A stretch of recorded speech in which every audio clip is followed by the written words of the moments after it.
कांग्रेस प्रवक्ता संगीता शर्मा ने बीजेपी सांसद साध्वी प्रज्ञा के द्वारा गोद लिए गए गांव को लेकर दिए गए बयान के बाद सरकार और सांसद पर जमकर निशाना साधा। उन्होंने कहा कि जब बच्चियों से देह व्यापार कराकर अवैध शराब बनाकर परिवार का खर्चा चला रहे हैं, इतना गंभीर मामला होने के बाद भी सांसद महोदया ने गृह मंत्री से इस पूरे मामले पर बात क्यों नहीं की, आखिर क्यों पूरे मामले की जानकारी नहीं दी। इससे साफ जाहिर होता है कि सरकार कितनी लापरवाह और निरीह है। दरअसल भोपाल सांसद साध्वी प्रज्ञा ने अपने द्वारा गोद लिए गांव की हकीकत उजागर करते हुए कहा था कि वहां के लोग काफी जिल्लत भरी जिंदगी गुजार रहे हैं। कल भोपाल की जो सांसद हैं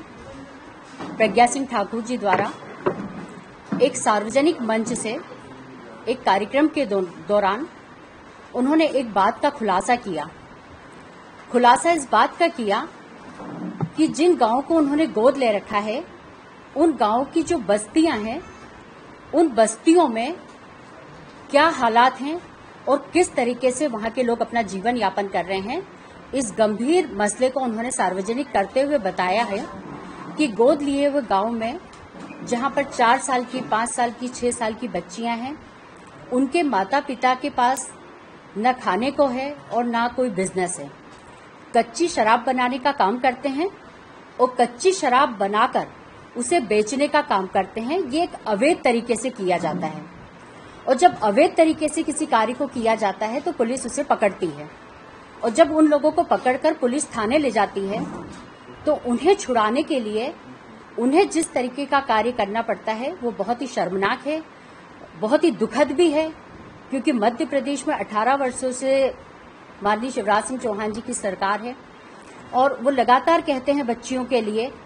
उन्होंने कहा था कि यत्र नारयास्तु पूज्यन्ते रमन्ते तत्र देवता, जहां नारियों का सम्मान होता है वहां देवता निवास करते हैं। तो जब प्रज्ञा जी ने ये बात बताई कि किस तरीके से जब पुलिस उन्हें अवैध शराब के रूप में लेकर जाती है और उन्हें छुड़ाना होता है तो उसके लिए पैसा देना होता है, तो उन्हें अपनी 4 साल, 6 साल, 5 साल की बच्चियों को बेचना पड़ता है। और वो किन्हें बेचना पड़ता है ये मैं साध्वी प्रज्ञा सिंह ठाकुर जी से पूछना चाहती हूँ, क्योंकि एक जिम्मेदार पद पर हैं, भोपाल की सांसद हैं और भोपाल के नागरिकों ने उन्हें अपना जनप्रतिनिधि बनाया है। तो भोपाल के और पूरे प्रदेश के नागरिकों का ये कर्तव्य बनता है कि वे उनसे सवाल करें।